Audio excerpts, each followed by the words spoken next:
All right, guys, sorry, I finally made it. I guess I should say sorry, comma, I finally made it.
Okay, so we are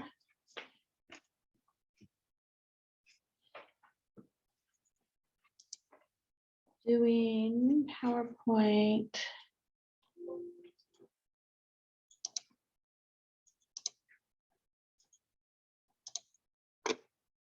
Three tonight. Any problems with module 2?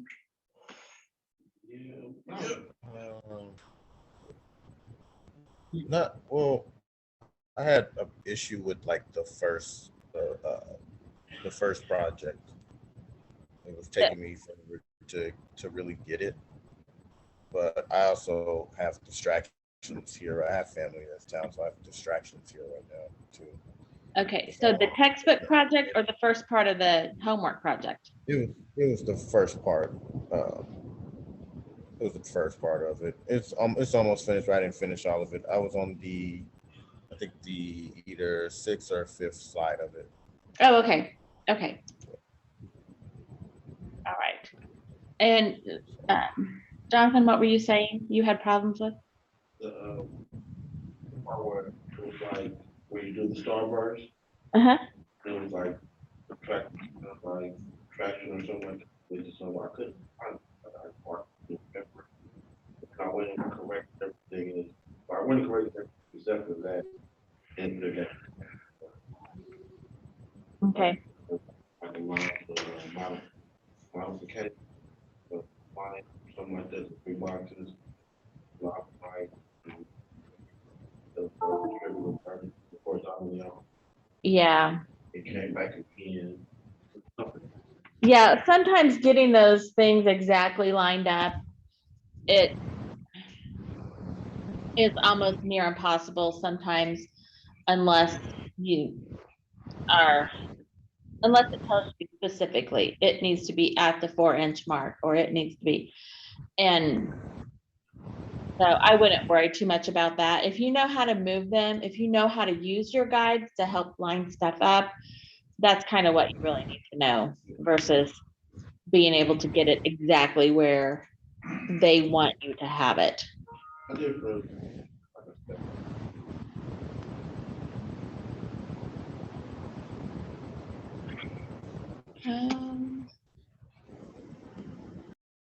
Okay.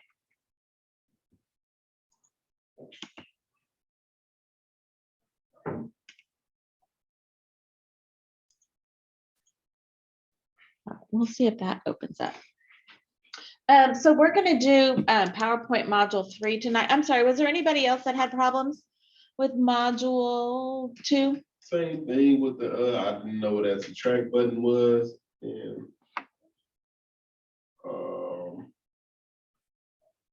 it was the thing about I don't know what it is, but every time I forget where the thing is. What's it called?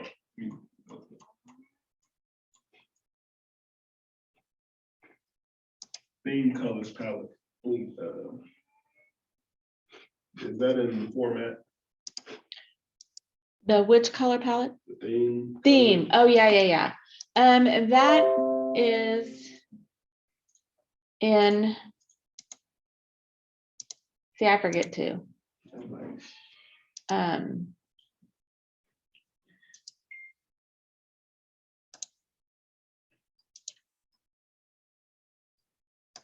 it should be in, no.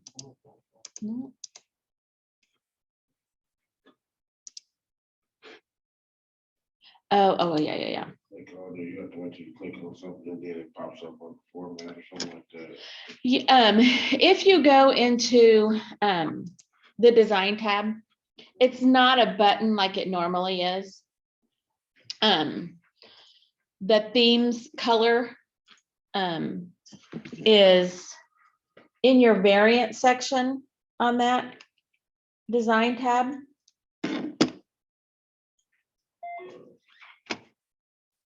There's a drop down arrow to get more information there, and that's where you'll find the colors. So you're used to looking for that theme button, and you don't see that in PowerPoint. So yes. I'm having a problem with this, it's telling me please wait for my module to load, I can't even get to the class. I'm like I run Blackboard, I already clicked on Blackboard, but it's not even my class ain't even coming up for me to even get to our class. Okay, just open up a web browser and go to cengage.com. And you should be able to get in that way. You'll just have to log in from there.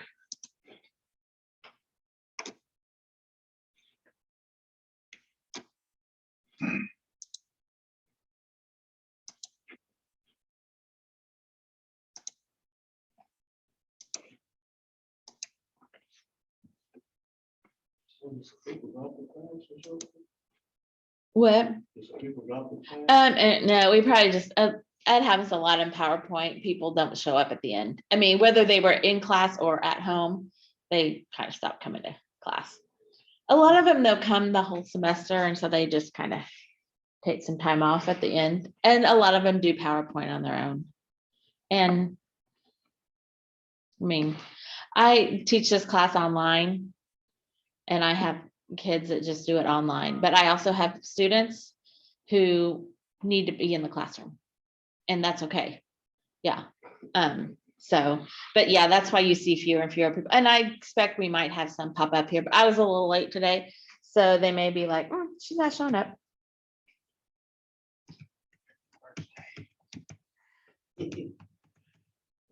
Yeah, the first day we're like, nope, we're virtual.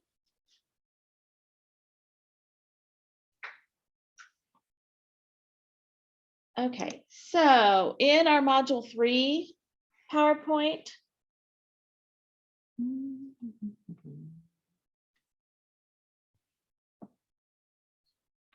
Hey, Brandon, wake up. We're getting started now.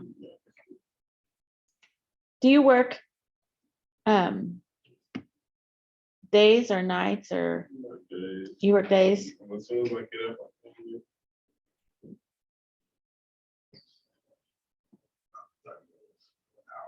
Yeah. It's tough. I worked at Ford making trucks a couple of summers, and one of the summers went into like October. It wasn't summer anymore. And it was a struggle.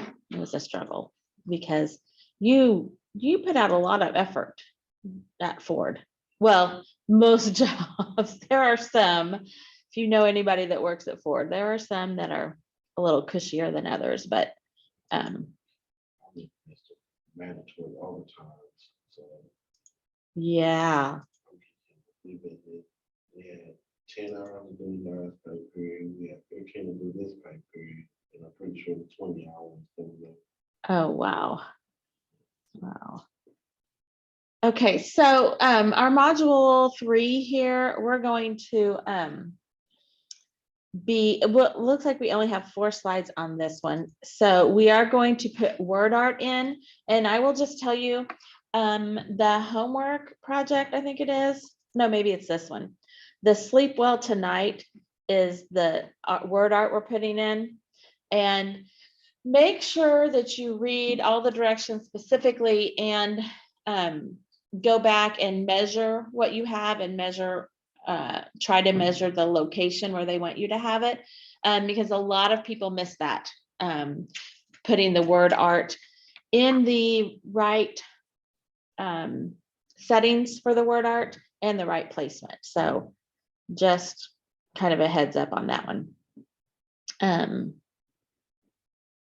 All right, I missed my title here.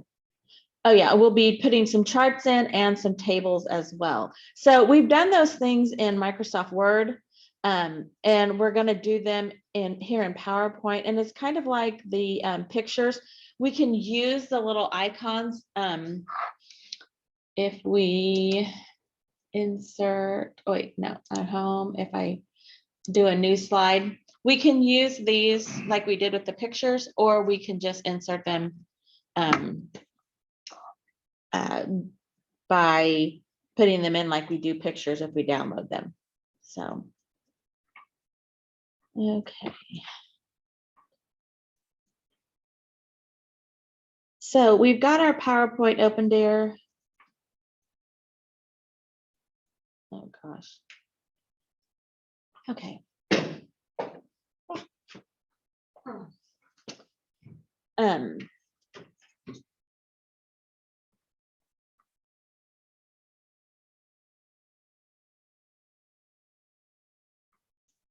We're going to apply the WISP theme.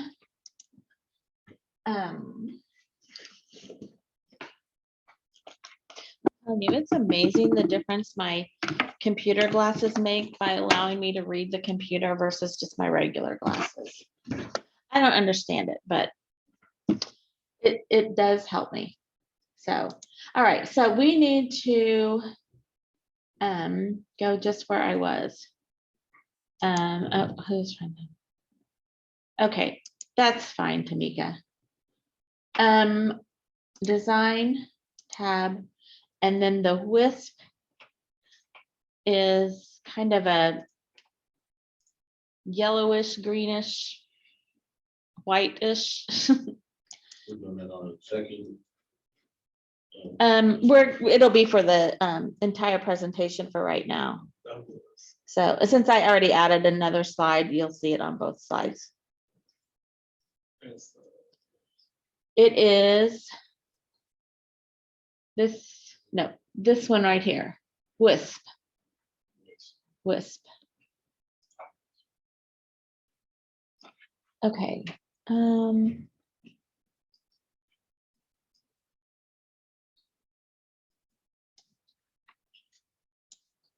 we go. All right, so then our title, whoops, I got to get to our title slide.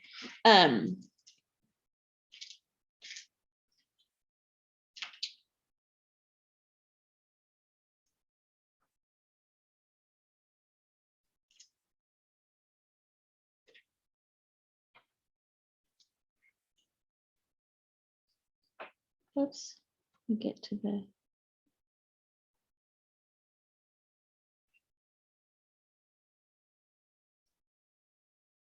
Okay, so on our first slide, they want us to apply the title and content. So we're going to change it from a title slide. So we'll go back to our home ribbon. In the slide section, we're going to click the layout button, and we're going to change it from the title slide to the title and content.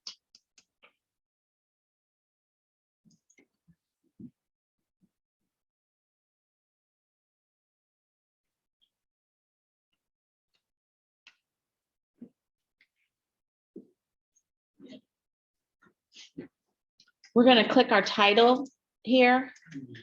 And then if you put your mouse with that 4-headed arrow on the outside line and click it again, it'll make it a solid line. And once that is selected, you can press your delete key and it will delete the placeholder for the title.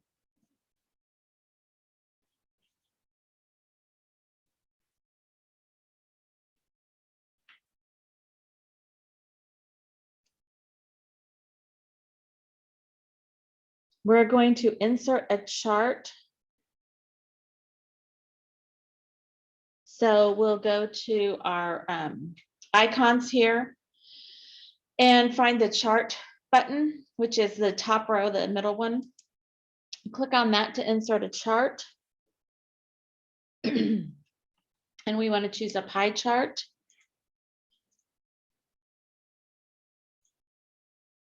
And the type of chart we want is the second option here, the 3D pie chart.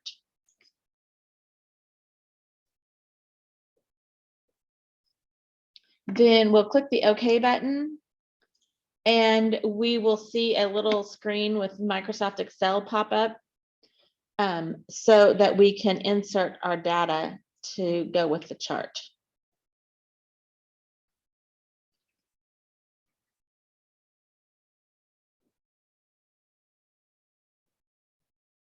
Okay, so we're going to go to B1, which is where the word sales is. And we're going to type in five sleep stages. And let me try again to get that in B1.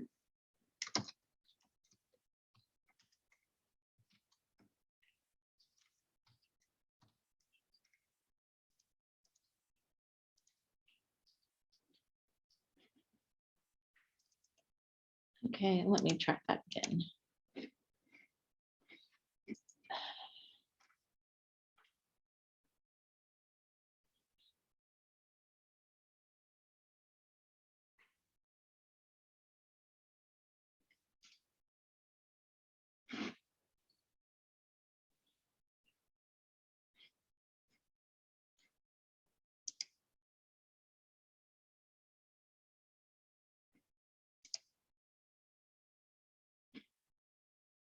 Okay, so I got my 5 sleep stages there. And then we'll go to column A where it says first quarter. We're going to type stage 1, press your enter key and do stage 2, stage 3, and stage 4. And there are 5 stages, so we have to add one more, stage 5.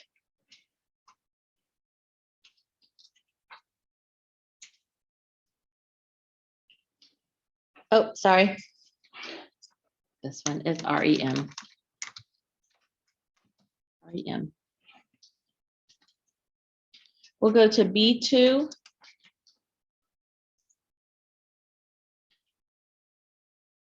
And we're going to type 5. Go down to B3. Let me try that again. 5. 50 in B3. 5 in B4. 25 in, oops, 15 in B5, and then B6 is 25. All right, let me see if I got that right.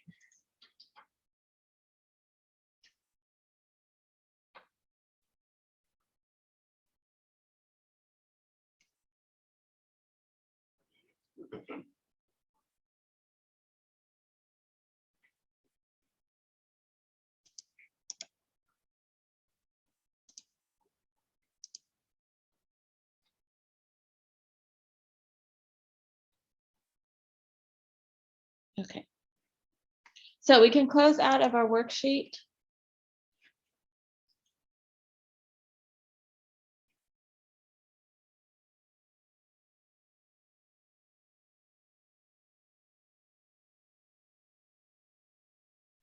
Then your chart should be selected, and up on your ribbon, you have the additional chart tools tab showing. And mine was hiding behind that, so I moved it down for you. So here's your chart tools. And then you want to make sure you're on the format tab, and we'll be able to set the size. We want the height to be 6.5. So you can type in 6.5.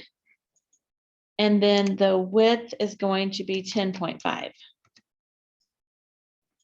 So you should see your chart changing sizes.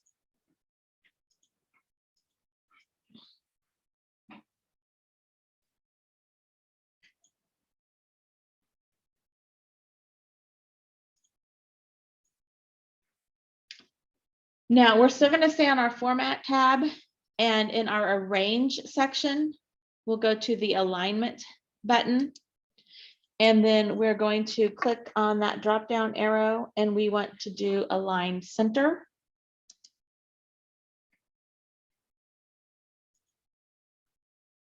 And then we're going to go back to the align button, and we're going to do align middle.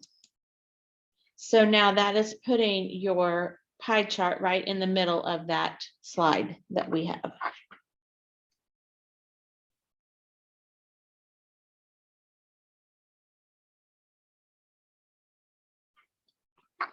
We're going to change our style of our chart here. So there's a couple of ways you can do that. Here's your styles. No, that's not what I want. You have to go to the design tab. So here are your different styles. You can also get to those by, oops, wrong one. The little paintbrush, I forget what that's called.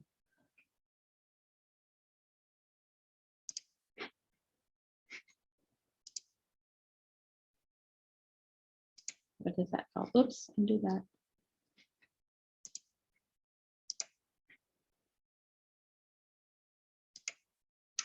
I don't know. I don't know what it's called.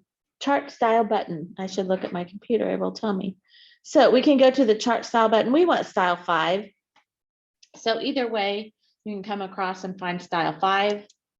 And that is the style that you want for this.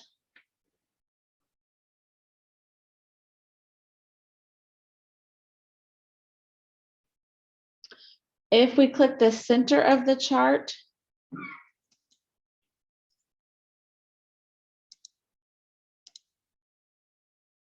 we should see sizing handles.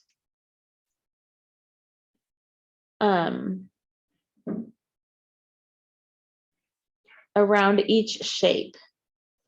Okay, I'm not seeing that. Oops. Oh, where'd I have it? I don't want that. There we go. Okay. If you're having difficulty getting them, click outside of this rectangular box here.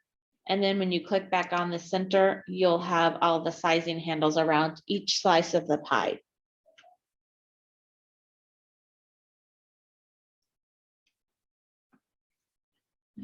We're going to go up to the chart tools, and then on the format tab, you'll see the shape outline button. We're going to click the arrow and go down to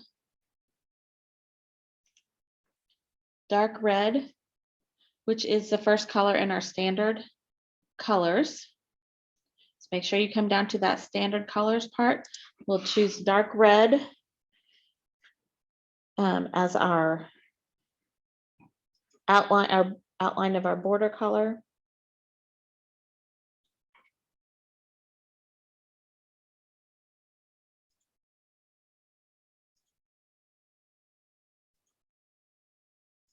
We're going to go back to our shape outline, go down to the weight, and we're going to change it to 2.1 or 2 1/4.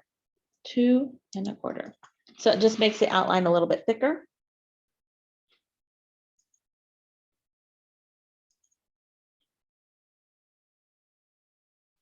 Okay, right now our chart title is 5 sleep stages.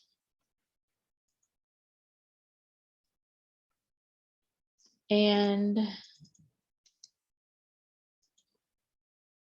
you should have a solid line around it with the 4 sizing handles showing up with blue dots as blue dots. And then you can come to your home ribbon. And you're going to increase the font size to 32. Oops. There, 32. We're going to change the font from Century Gothic Body to Rockwell.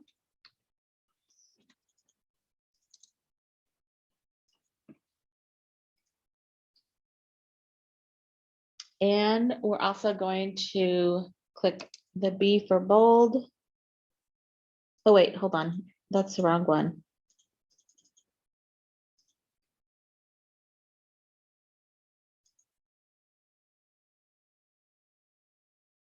Hold on, I got in the wrong place.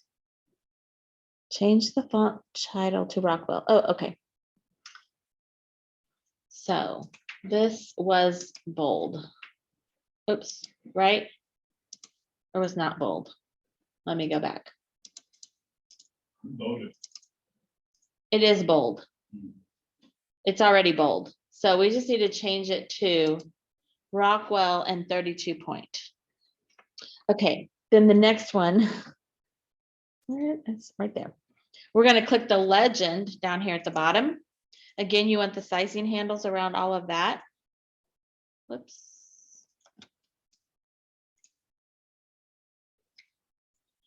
And we're going to, there we go. We're going to increase the font to 18.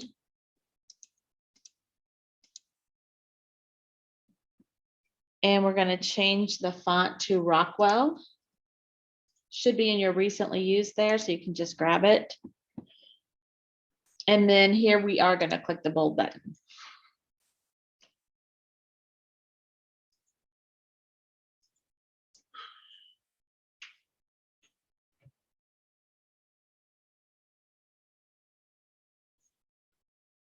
All right, so now we're going to add a table to a slide. So we are going to go to our new slide button, and we want to choose the title and content. So you'll want to choose this one right here. I already have that one set up, so I'm just going to click on that.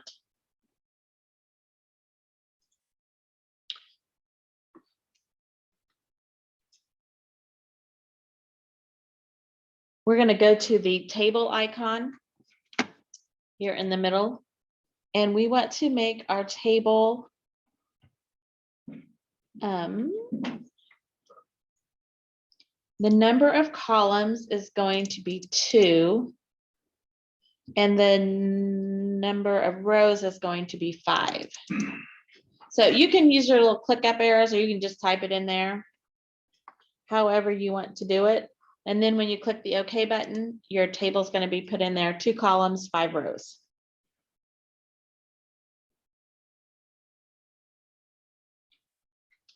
Okay, in the first cell, we are going to type the word age. And then you can press your down arrow. And this will be 0 to 3 months. Push your down arrow. 3, I'm sorry, it's 3 hyphen, 0 hyphen, 3 hyphen, 5 years.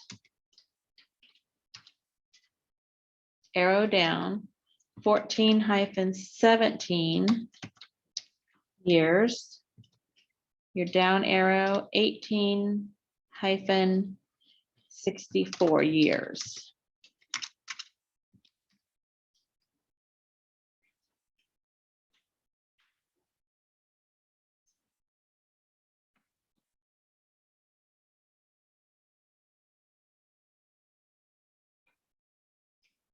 Now we'll go over to the second column.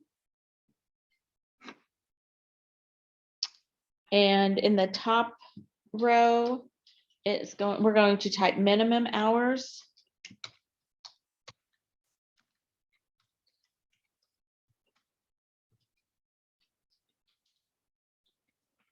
And then we'll do 14, 10, use your down arrow, 8, 7. Y'all get 7 hours of sleep tonight? 7. Oh, no, right there. Man. Yeah, me neither.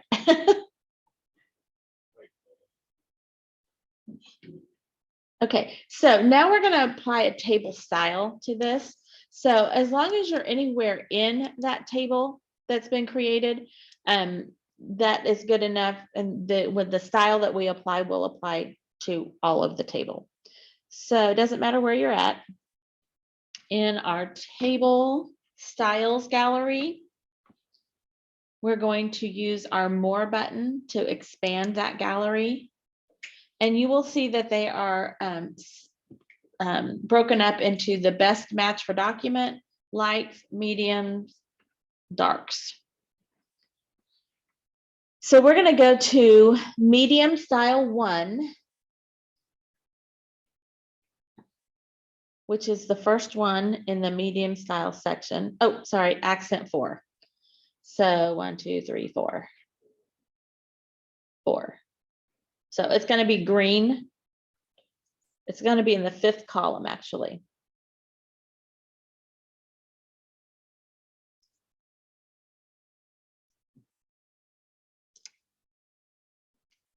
Medium style 4. Medium style 4.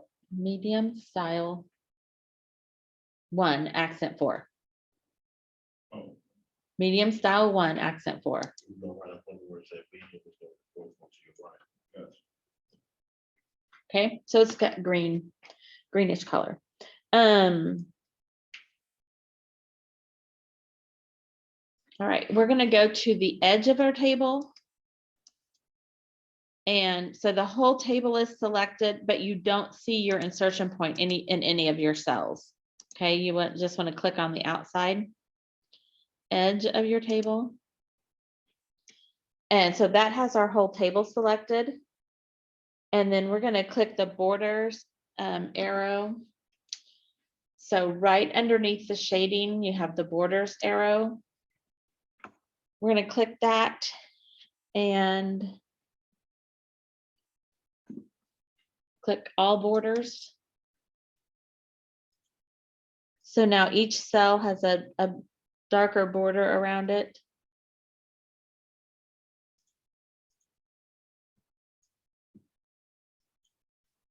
With our table still selected, we're going to go to the effects. And we're going to go down to the shadow gallery.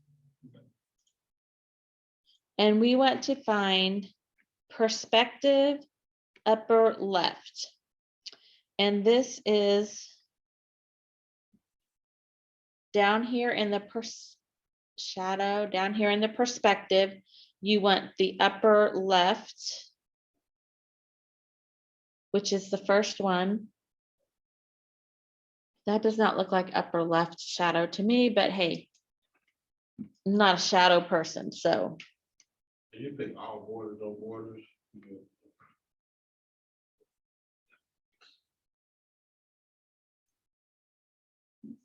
Okay, and then did you get the shadow?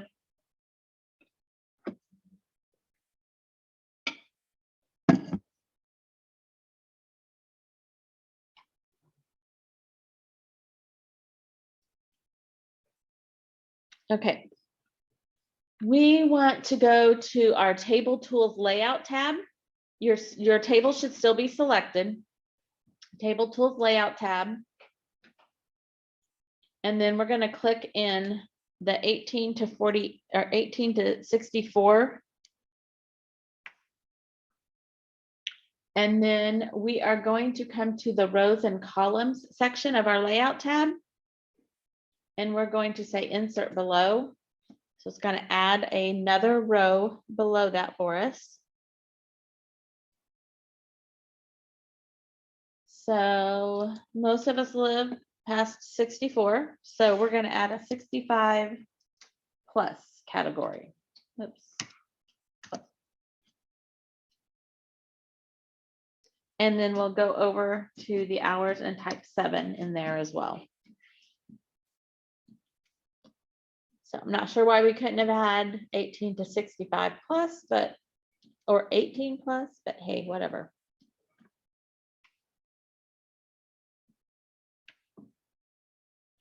Now we're still in our 17, or I'm sorry, our number 7 for our minimum hours. We decided we need another column.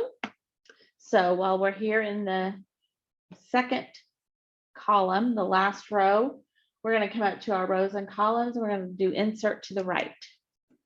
So that's just going to take and add another column, but it's going to spread them all out equally.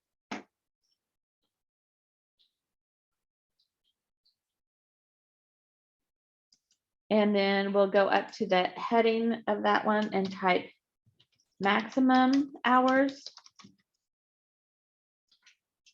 Really? Can there be a maximum hours of sleep?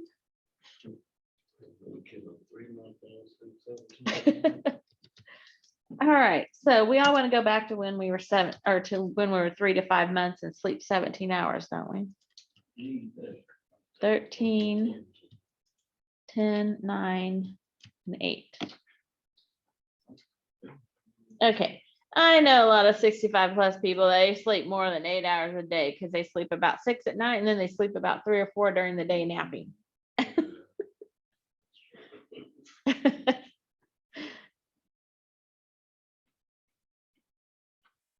Okay, while our table is still selected, in our table size, we're still on our table tools layout tab. So our table size, we are going to increase that height to 4 inches. So again, you can just click this up until you get to 4, or you can type a 4 in there. And the width is going to be 6.5. So you can click in there and type 6.5.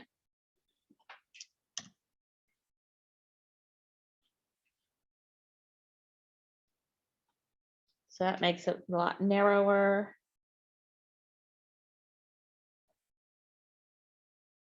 Now we're going to go back to that align tab.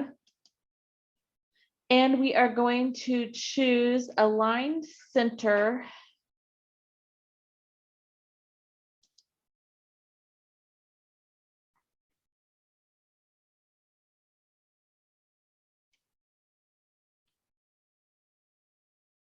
So that should move it over to the center of the left and right edge of the slide.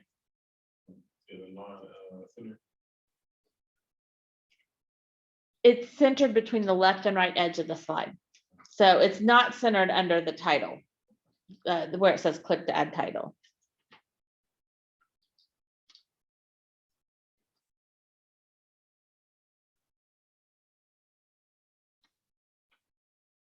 So we're going to come up here where it says click to add title, and we're going to type in sleep requirements.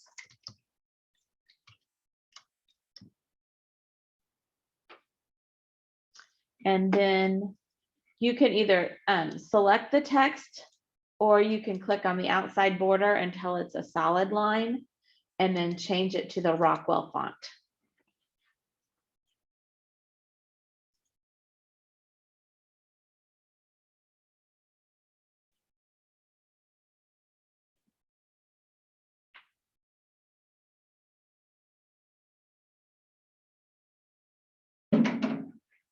All right, we are going to put in our own text box now, and that's going to allow us to make a comment down here on the bottom of our slide. Since we don't have a placeholder to put this in, we're going to create our own placeholder. So in our, let me make sure I'm telling you this correctly. Insert tab. We'll go over to the text section and we'll click on text box. And then you're gonna see this little I-beam, but it has a little, it's like an upside down cross looking thing. You want to put it below the row of 65. And so if you just click there, then it will, actually, I think you're supposed to click and drag.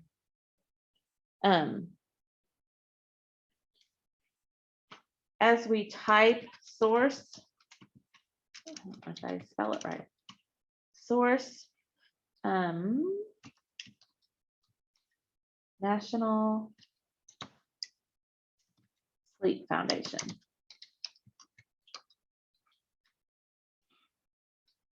So as you type in your box, it does expand to the size it needs to be.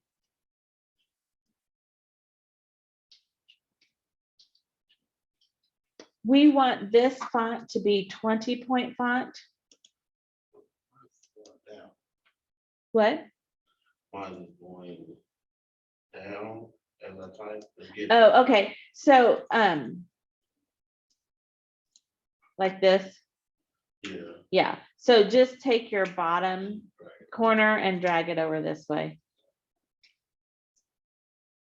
And it really only needs to be as wide as the text is.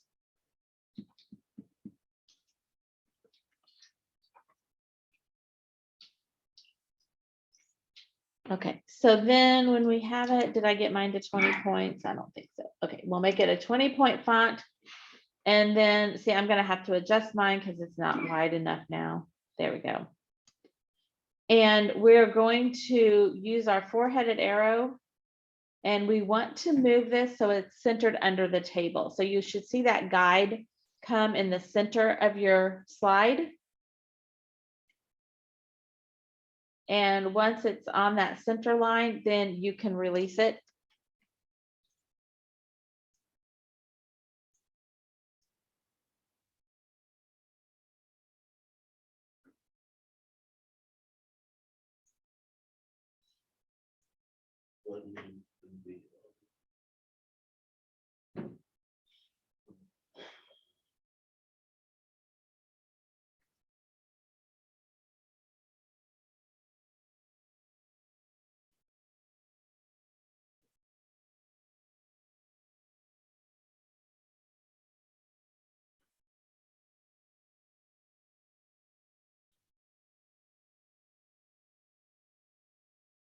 All right, the next part of your textbook talks about applying a preset shape effect. We're not going to do that but it just tells you if you want to, that's how you could go about doing that and changing the text box defaults. Our next thing we're going to do is insert another slide, and then we're going to kind of move them around and rearrange them as we want them. We're going to go to our new slide, and we want to select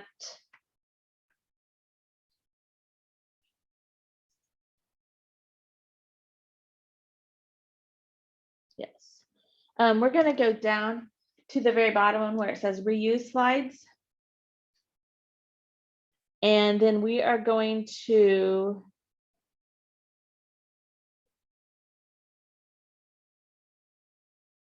use our browse button because one of our downloaded support files was this new Microsoft PowerPoint. No, hold on. That's what I have right now. Yeah. Okay. We want support reuse PowerPoint. Oh, I must not have got that one because I don't see that.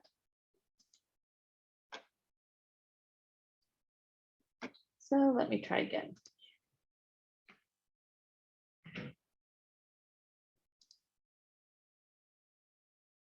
Oh, one more file there. I didn't get that one. That's why I couldn't find it. Okay, hopefully you got that. So here's my reuse PowerPoint. We'll click open. And we'll see that we have 2 slides in there.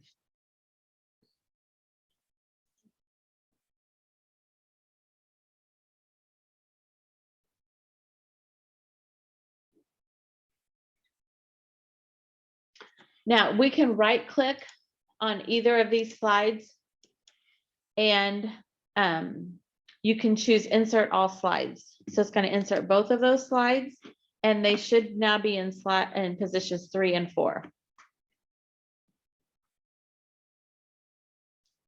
We can close out of the reuse slides pane that's over here on the right hand side.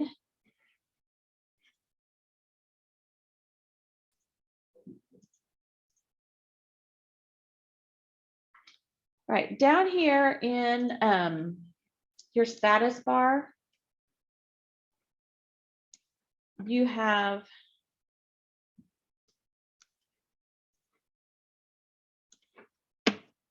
your different view buttons. Right now we're in what's called normal view.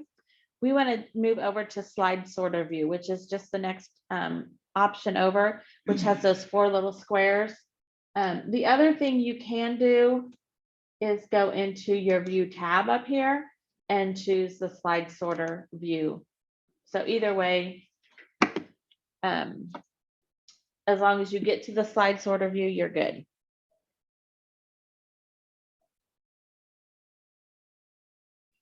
We're going to choose slide 3.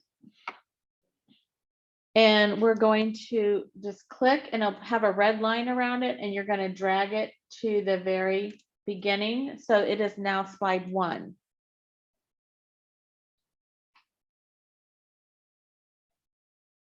We're going to take slide 4 and we're going to put it in the position of slide 2. So then our chart should be 3 and our table will be slide 4. All right, we can go back to our normal view again by using your view tab or by using your view options down on the status bar.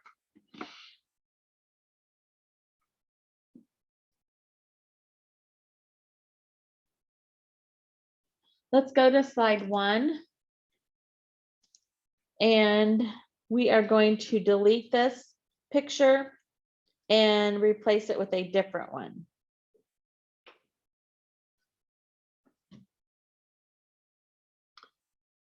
So we can have the picture selected and then you can just press delete. We'll go to insert to get our picture that we do want.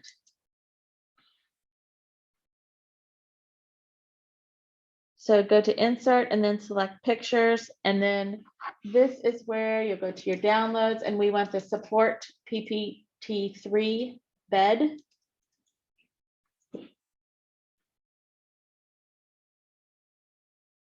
We want the height of this picture to be 7 and the width to be 11.23.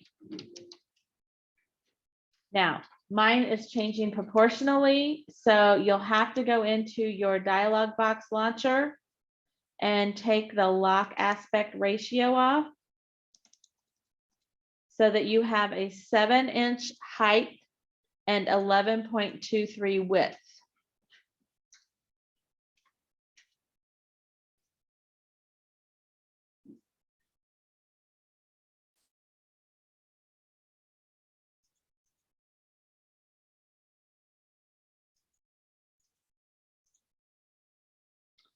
Now, with our picture still selected, if you have your picture, if your format picture tab is open over on the right-hand side, you can close that.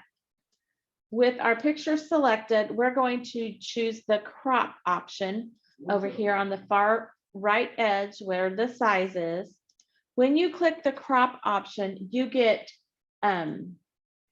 like right angles on the corners, and then at each side, you get like a little black rectangle. We are going to put our mouse on that top rectangle and you'll see that it kind of turns into an upside down T looking insertion point. And so we're going to drag the top down to like where it's almost touching the back part of her pillow, right in this section.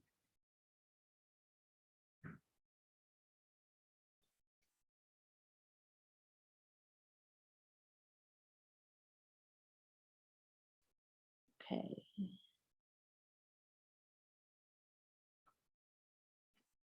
Then we're gonna do the same thing on the right edge. We'll take the center one and drag it over, I don't know, about right there-ish.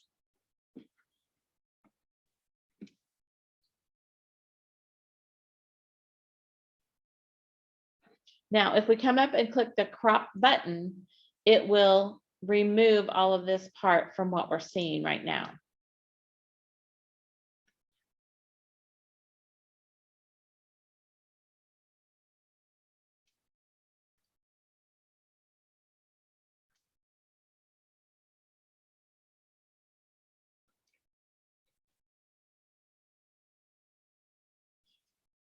Okay, if it bothers you that this is not in the middle of your slide, you can move it so that it is on your slide, but we're gonna make some additional changes to this here as we go through, so we'll get it where it needs to be eventually.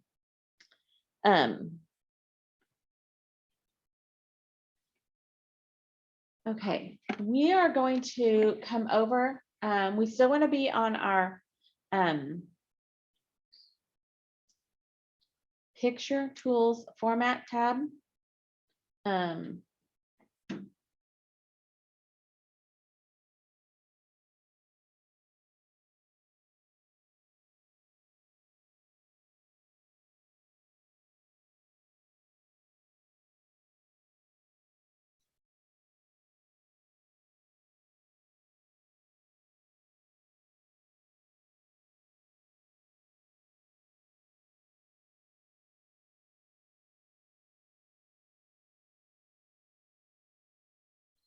Okay. Sorry, I have somebody in the hospital right now, so just, it's a family member's mother, not anyone real close, but just checking in on her. So,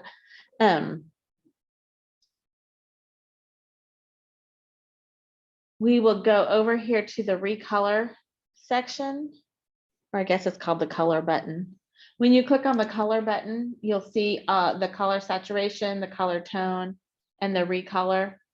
We use this recolor area whenever we did the Word Module 3. But what we want to do is choose in the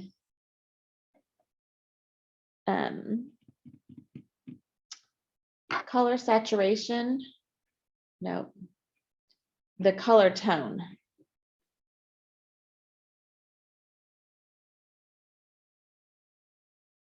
So the color tone, we're going to choose the first one, and it's called temperature 47K, 4700K. So if you are a photographer or a person who does that kind of thing, this will probably make more sense to you, or an art person, doesn't mean anything to me. It just changes the way it looks.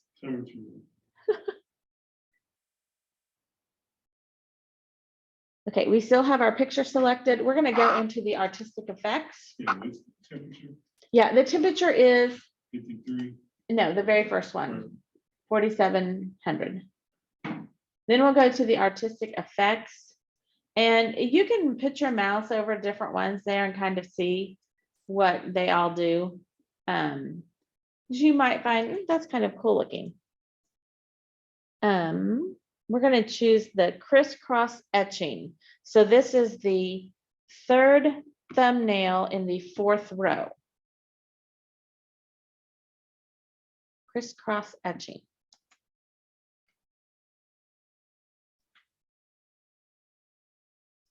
Who sits around and comes up with this stuff? I mean, I don't know. I guess so. We're going to go to the corrections button.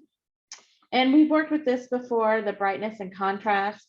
Remember, you're in the middle is where you are to start with.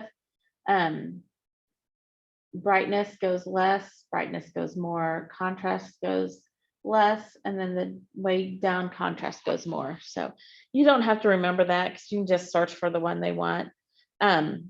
But we want to choose the first option up here in the sharpen, soften, and we're going to choose soften 50%.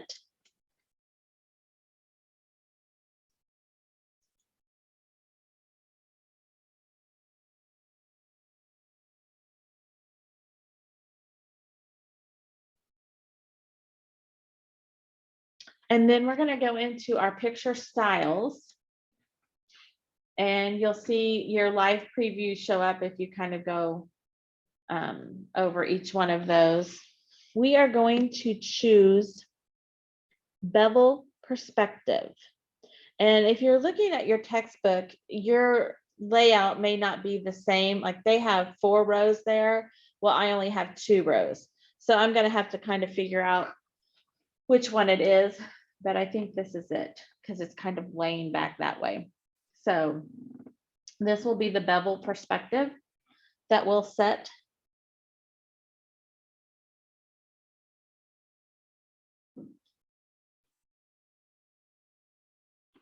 Now we're gonna have our, or with our picture still selected, we're gonna change the height to 5.5.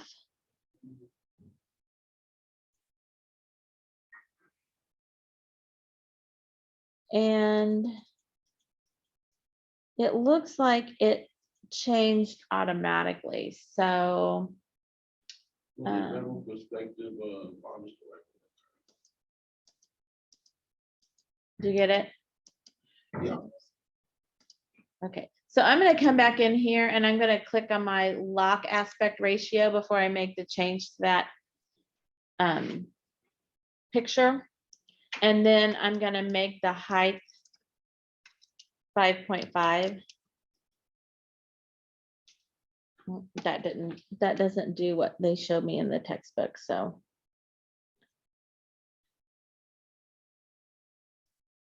okay, in the textbook, it shows that it's at 7.4. So I will see what that looks like. They don't tell us to put it at 7.4, but it's 5.5 and 7.4. So we can leave it at that and see what it does. Okay, now we're going to take this picture and we're going to use our smart guides so that we see the plus sign, the vertical red dotted line and the horizontal red dotted line. And we want that to be right there in the middle of our slide.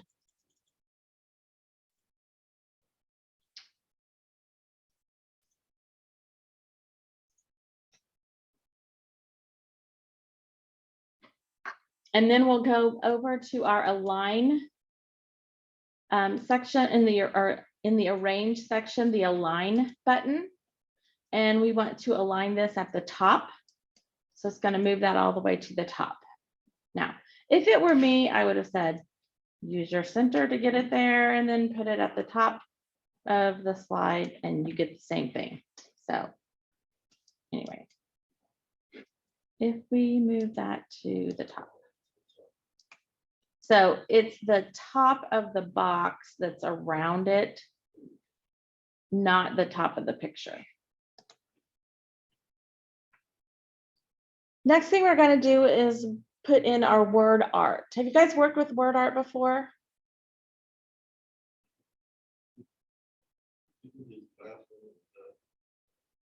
In, that we put like pictures like did we do like an arrow for words at the arrow or something like that?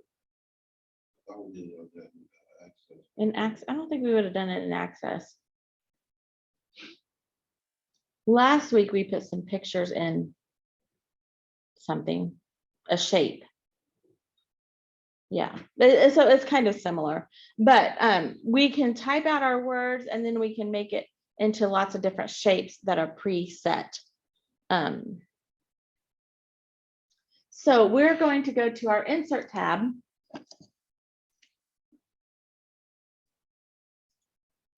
And then over here where we put in our text box, you'll see word art. And you can use that drop down arrow there. And we want to choose gradient fill olive green accent color 4. Now, typically when we do accent colors 1, 2, 3, 4, they're kind of in those columns 1, 2, 3, 4, but they're not this time. So you'll just want to find something that looks green. And this is called gradient fill olive green accent color 5 reflection. And that's not what we want. But if you look in the textbook, it kind of shows you the one that you're supposed to have, and you can usually match it up based on the picture. So what we want is in the second row, the third column.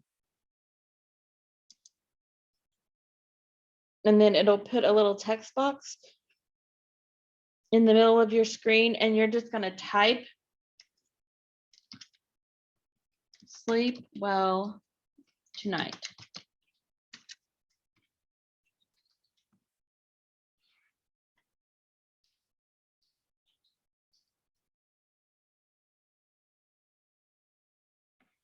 Now, with that still selected, we're going to come up to our word art styles section. We should have our drawing tools format tab open, and then you'll see word art styles. And this probably wasn't there earlier. We're going to go into text effects, and this is where you'll find the transform. So what you see here are all the preset warp transformations. You can do follow a path, but what we want to do is select the wave down. So I think this one is it. Wave down. It kind of looks like it goes up and down just a little bit. So the next one is wave up, double wave down. What? No. Wave down is what we want.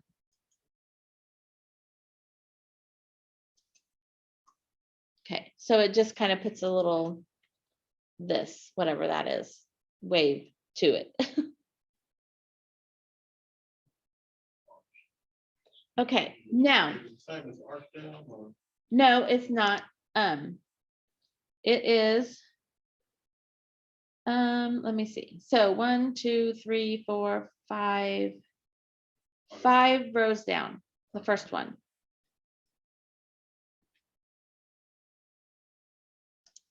Okay.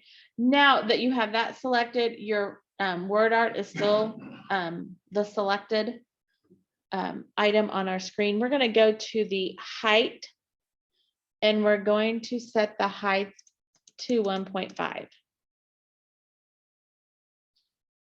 And we're going to change the width to 10.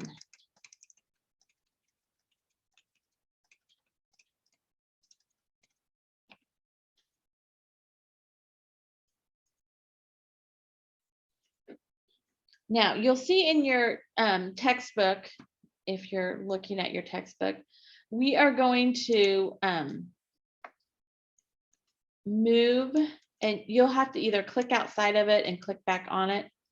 Nope, you're going to have to just click on the edge and get the 4-headed arrow. We want to have a red line at the bottom of our picture of the person sleeping, and then we'll see it also at the top of our word art, and then you need to move it to the right and left until you see the centered line in the middle of your slide vertically, and then the red one horizontally between the picture and the word art. And that will let you align that where it's supposed to be.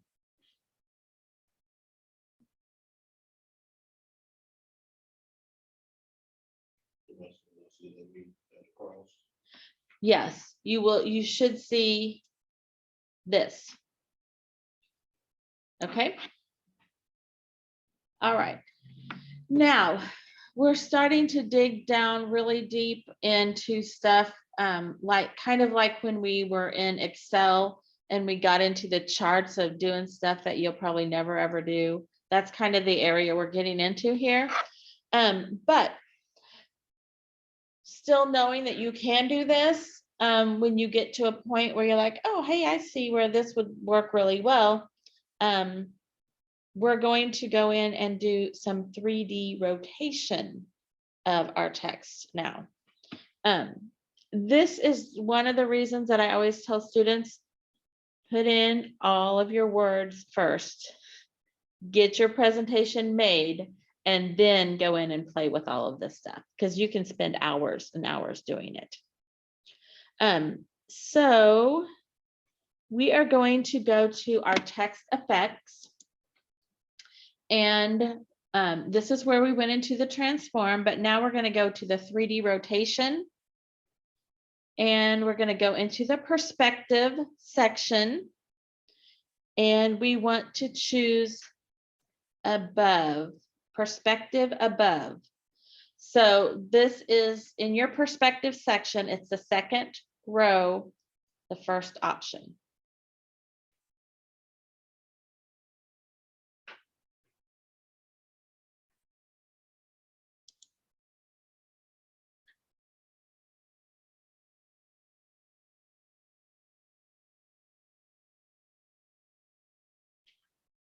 Now we're going to come up to our word art styles, and we're going to choose the text fill.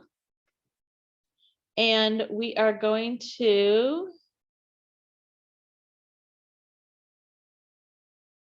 go to the next to the last column, which is our olive green accent 5.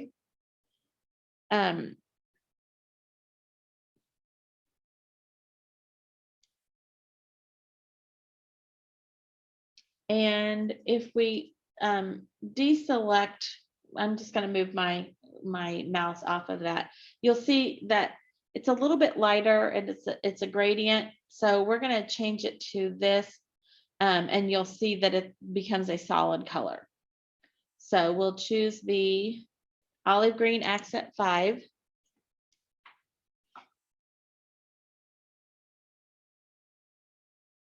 And with our word art still selected, we'll go to the text outline. And we're going to change this to the dark red in the standard colors.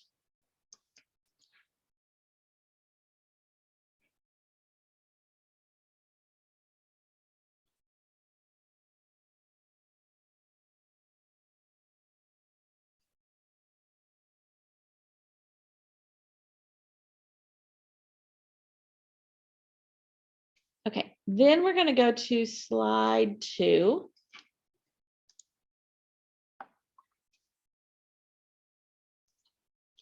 And we're going to select the title text.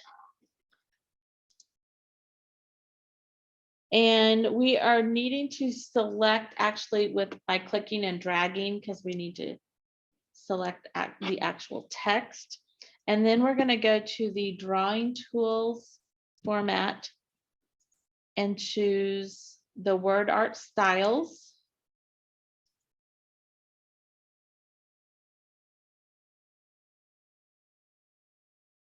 We want fill dark red accent color 1 shadow.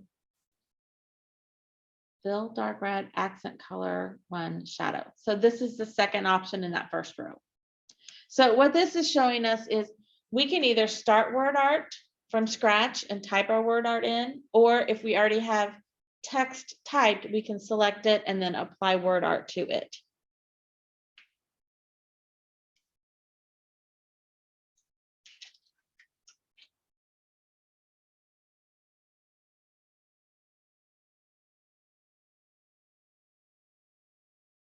Okay, so we are going to resize the word art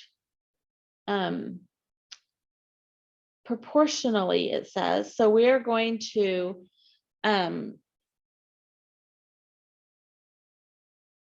take our mouse and select the sizing handle on the side. but we also want to hold down our shift key. And then if we move this over our sizing handle, so that the right edge of our sizing handle lines up with the red guideline that shows up when you get close to the edge of that, click to add text. Okay.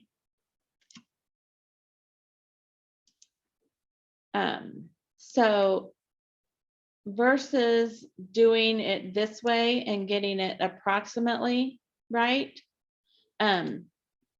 by holding down your shift key, it's going to keep it the same height. Your text box placeholder, it'll keep it the same height, so you have the same spacing and stuff. Okay, now we go into the animation part, and I will just tell you right now, doing the animation and getting it correct in SAM can sometimes be very tricky. So I'm just telling you that for up front. Try it and try to fix it if it tells you it's wrong. But I will also tell you, if you put your animation in and you look at what it's supposed to look like in the textbook and compare it to yours and it doesn't look right, then I would undo it at that point and retry it. Because if it doesn't match up with the pictures that they're showing in the textbook, then I can pretty much guarantee you that SAM isn't going to give you the grade you want. Okay. It's easier to go back at that point and just start over and do it in the correct order than it is for people that haven't done it before to rearrange and try to figure out how to get it in the proper order. So I just tell you that up front, so you kind of have an idea of when you're working with these animation stuff. So we did the transitions, which is what happens when you go from one slide to the next slide in a presentation. But you maybe have all seen presentations where a line of text comes in one at a time, or maybe they have a picture zoom across or float down from the top or something like that. So that's what we're going to do here. When you go into custom animations, there are 3 different types of animations. There are entrance effect animations, which happen whenever a slide, whenever a animation enters a slide. Then there is an exit animation, which can happen so the object is removed from the slide. And then a third kind is an emphasis effect, which while the object is on the slide, it either flashes or jumps up and down or turns in circles or whatever. So those are 3 different types of animations. And so that is part of what makes it a little tricky too, because you have to make sure you're getting the right one in the right order and all of that. So we are going to, on slide 2, we want our word art still selected here. And then we're going to go to our animations ribbon. And you'll see that there are all these preset animations. If you use the drop down arrow there for the more, you will see that the green ones are all things that will do an entrance. So it'll bring something onto the slide. The yellow ones are all emphasis. So if you have something on the slide, it will do whatever emphasis that is. And then if you have a object that you need to exit the slide, you would apply the red ones, which are the exit. The motion paths, you can play around with those. We used to do one of those, but I don't think we do them anymore because they're kind of tricky to grade, I think. So that kind of gives you an idea of what you're looking for when you're doing, when you're putting in animations. So we want the word art 2 selected, and we're going to choose the float in animation. And notice that there is an up arrow in the middle of that float in. If you look at the fly in next to it, there's also an up arrow. So that tells you that your object that you're animating is going to come from the bottom of the screen up to the location that it's in.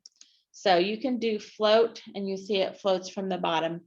And that doesn't, because it's already on the slide, it just, you can see it floats from the bottom of the placeholder up to where it's in position. Okay. If you have like a picture that you put in, an object, you can actually have that enter from the bottom of the screen. So we'll see that. That's kinda what mine said when you did. What? Like when you clicked off yours, click back on yours. And you came from the bottom, going back up again. Uh-huh. Oh, you have to be clicked that. Yeah, I have to click it again. Yeah. So that has now been applied to this placeholder. Now, if you're looking at your textbook, it has a picture there that says, or that has a little pink rectangle labeled number 1. Do any of you guys have that on your slide?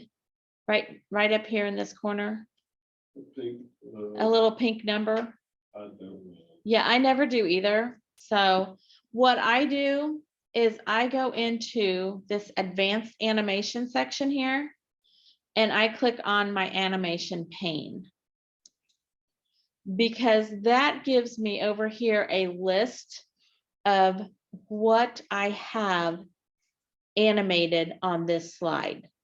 So my first animation is the title 1, which is control exposure. And if you move this over so it's bigger, you'll be able to see, well, I guess you won't be able to see, it doesn't. So that's all you can see is the title 1 is control your exposure to light. Now it's coming from the bottom of that up. We decide we want to change the direction of the animation. So we're going to come over here to the far right edge of the animation section where it says effect options. And if you click on that button, you'll see that you can either float up or float down. So we are going to change that to float down because that's the only other option that we have. So now it will play that for you. And instead of coming from the bottom of the placeholder, it comes from the top of the placeholder down.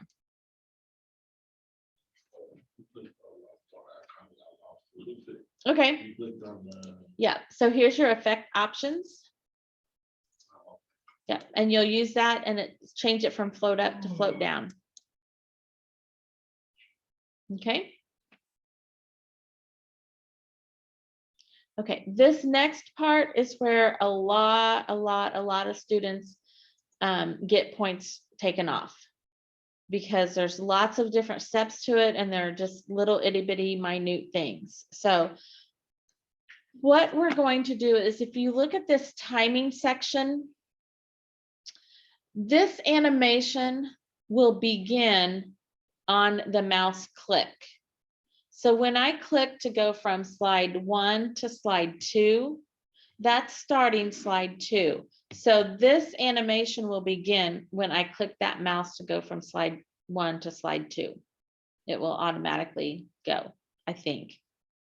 Maybe just it'll click and it'll start. I can't remember, but then the other thing that you will look at is the duration and the delay. So the duration is for 1 second. So it takes 1 second for it to start appearing until it gets to its stopping point. So that's the duration. The delay, right now there's no delay, but if you were to add a delay, it would be when you click, then it would delay, and then it would bring it down. Okay, so that's what all of those are. And you need to make sure that you do those all in the proper order. So what we're going to do is we want to click the start where it says on click, and we're going to change that to with the previous. So now you'll see this number 1 changes to a 0. So I think this is what now makes it float in automatically when you go from slide 1 to slide 2, because it's set with the previous.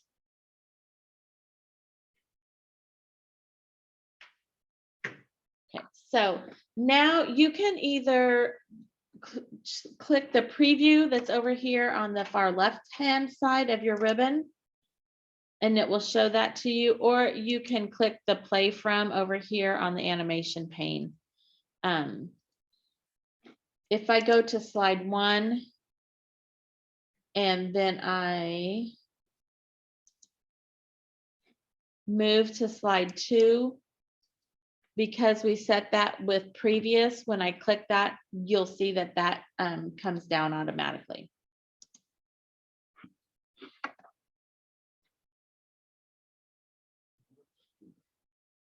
What? If you go to slide 1 and then go to slide 2,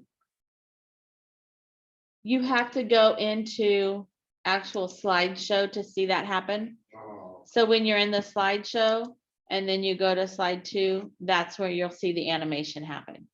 You can only see the animation preview of the current slide that you're on.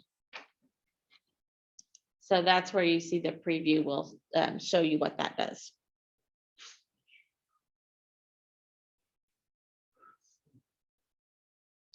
Okay, so our duration is set to 1. Okay, so right now duration is not even there because I don't have the animation selected. So I can either click on it over here or I can click on it in my animation pane, either one, but I need the duration to go up to 2. So this one you can click, it goes by quarters. So 1 1/4 second, 1 1/2 seconds. So you can just click that up to 2. And then if you do the preview button, you'll see that it takes it a little bit longer to come in because it's from 1 to 2 seconds. Now we're going to go down to the bulleted list that we have here. And we're going to choose the fade entrance.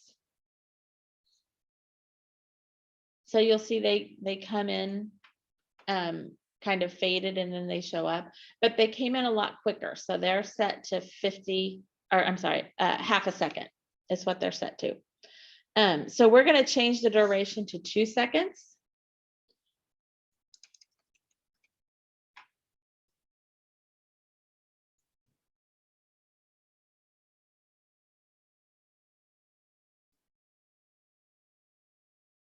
So now if you do, so do you see here where it says play selected? It will only play those that we set in there. If you click on the 0 and play from there, you'll see the top come in and then you'll see each of those fade in to get darker. When you slow them down a little bit, you can see that fade a lot better. Okay, so we want to have our bulleted section selected. And I expanded this because in your textbook, it has, instead of having a pink one here, it has a 0, because you can see the 0 here. That lets you know it's coming in with the previous click, okay, or previous, that's not on its own. So then you now see, you should have out here pink rectangles that say 1, 2, 3, 4, because there's 4 objects there. We don't see that, so you can hit your little expand here and you can see there's 1, 2, 3, 4 animations going on here. So we want to make sure that all of those are selected, and you can see that they're all in pink here, and the whole rectangle or the placeholder here is selected. We are going to come up to the effect options. And right now they're coming in by paragraph. You could have it come in as one object, or you could have it come in all at once, which is the same thing, if I am thinking correctly, right? Doesn't that look like the same thing? Yeah. So they have us do it all at once. So all at once.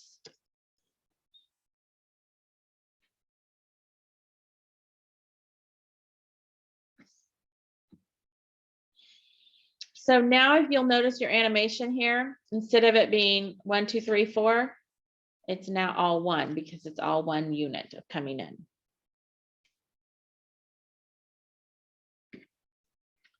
We're going to put a video in our slide 2. So we'll click to insert the video here.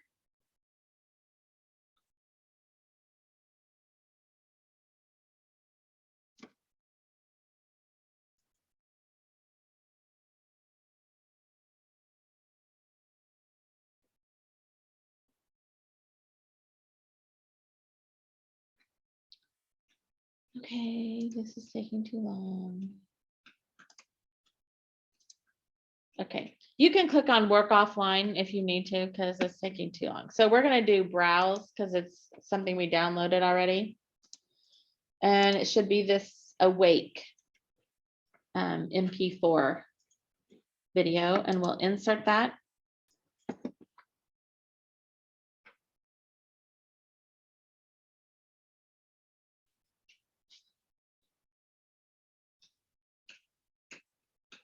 We're going to resize that.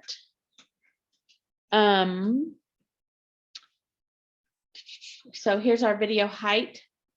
We are going to set the height to 3.3.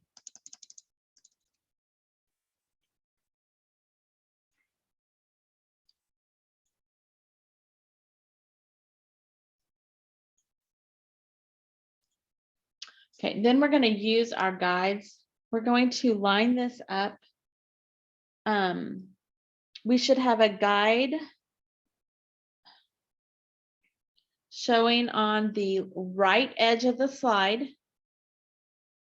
and then right in the middle of the exposure to light, and then where the bulleted items begin.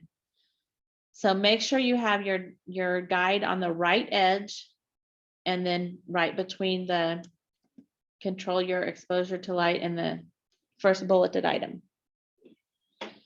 Okay, see that? Great.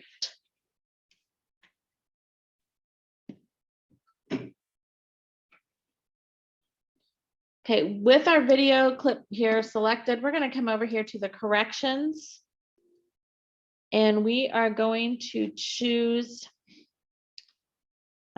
this bottom corner, brightness plus 40, contrast plus 40.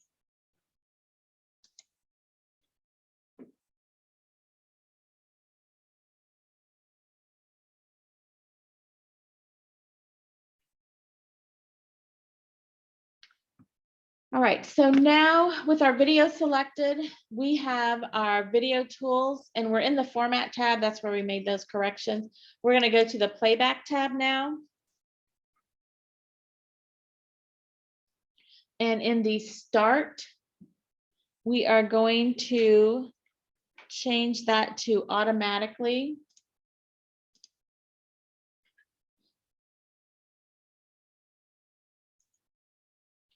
And then we can click the play button here.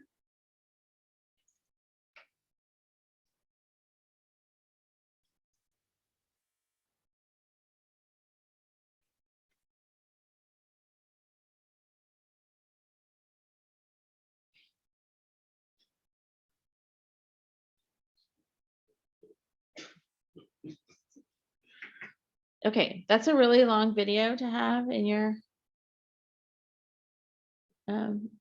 presentation, but hey, That's okay. So, okay. Did that. Almost done here, guys. Now we're gonna put transitions in. So we're gonna go to the transitions tab and we want to choose from the exciting category. So you'll have to use your drop down arrow there. We are going to choose the ripple. All right, so that is the very last one in the top row for me. I'm not sure where that will be for you. We're going to choose ripple. And our transition duration is at 1.4. We're going to change that to 3.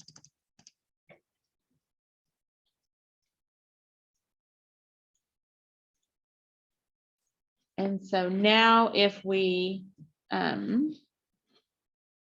preview that, it goes from that slide to this slide.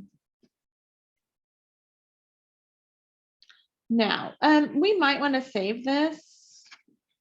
I forgot to get the name of it earlier, so it should be sleep, SCPPT3 sleep, and then your name. Or you can go back and grab it and copy it and paste it. But we probably want to save it. Let me try that again. Save as.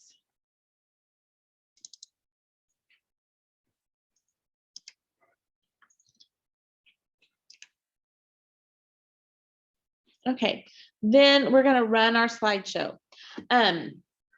When you're in the middle of a slide, like a slideshow that you're working on, like I am here. If you go to the slideshow button down here in the status bar, you start on that slide that you currently had selected. So because I had slide 2 selected, that's where it started my presentation. So it did the transition from slide 1 to slide 2. It brought in the control your exposure to light. When I click, it brings in the rest of it. And then I think that dude was, the video was playing, or no, I guess I have to click it to play it. I thought it was supposed to go automatically, but hey, whatever. If you know you want to start from the beginning, you either have to click on slide 1, or if you come up here to your ribbon, or I'm sorry, to your quick access toolbar, it will always start from the beginning. You'll also notice that that's the F5 key. A lot of people that have used PowerPoint for years knows that F5 is what starts your PowerPoint presentation. I never could remember that. I always just started it this way. So this is the first slide. You'll transition to the second slide. You'll see the animation come down. You'll have to click to see the next animation.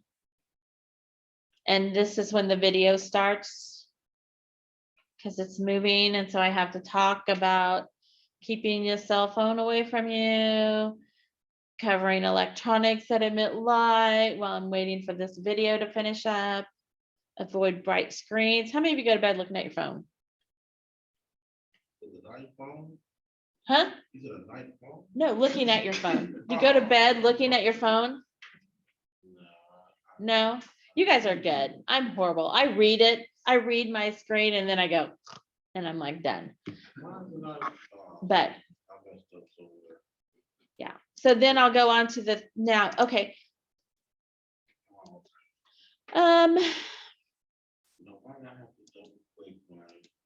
Because I think we probably messed up. Are transitions supposed to go to all slides? Yes. Yes. So what we have to do is come back. Well, we're still on our transitions. So we've changed the duration and now we just need to do apply to all. So now when I go through this, why do I not have it now? What did I do? Transition. Oh, why is it none? Okay. transitions, I want ripple, apply to all, and I need it to go to 3 seconds. So see, whenever I did that, I had to go back and do the whole thing because I got it set to none for some reason. I don't know how I did that. But that's why if you do the preview before you save and submit, then you'll catch some of these things like this. So you do have to click to go from slide 1 to slide 2, but that control exposure to light comes in automatically. You do have to click to go to the bulleted items. And then your video shows. I'm not going to wait for it this time. I'll go on to slide 3 and then go on to slide 4. And so you'll see the transition for all of those in there.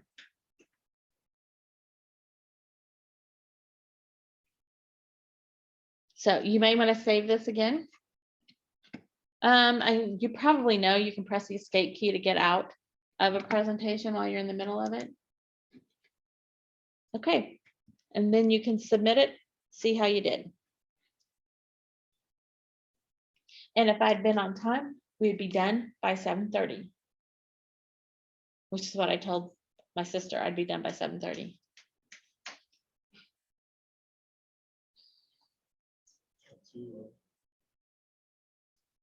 So hopefully I didn't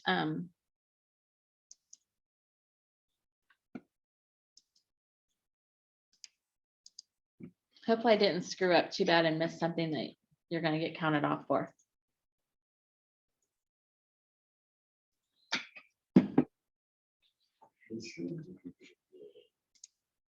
I got 96. Everybody usually, it says, does everybody miss the same thing? Say 96? Yeah. Yeah. This is a text, format text on slide 4.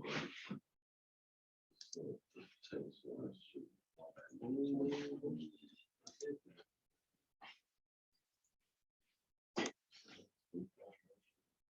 We'll see how I did.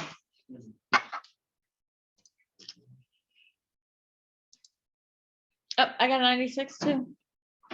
What did we miss? I said the text, yeah, That one? that's the one, and then it's another one. Formatted using the Rockwell font. Oh. Yep, it's not Rockwell. So,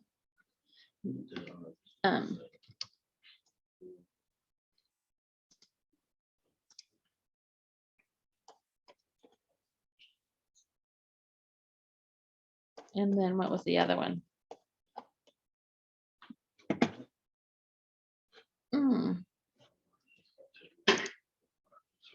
Well, I thought I went back and set my transitions. Oh, after I changed it to Ripple, I don't think I changed it back to 3. Okay. And it said the text up under those lines was supposed to be Rockwell.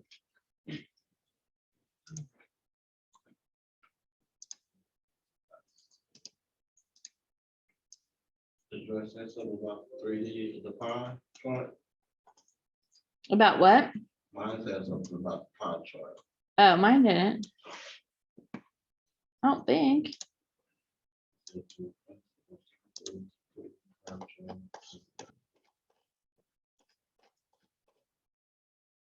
Nope, I just missed those 2. Sort of.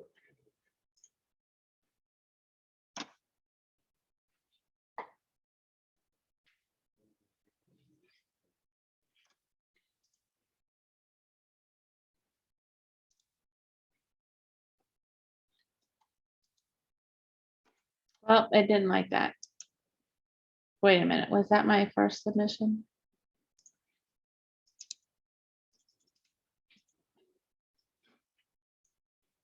Oh, I didn't do.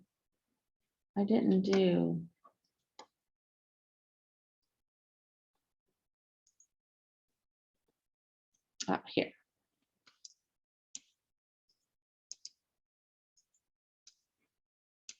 There we go.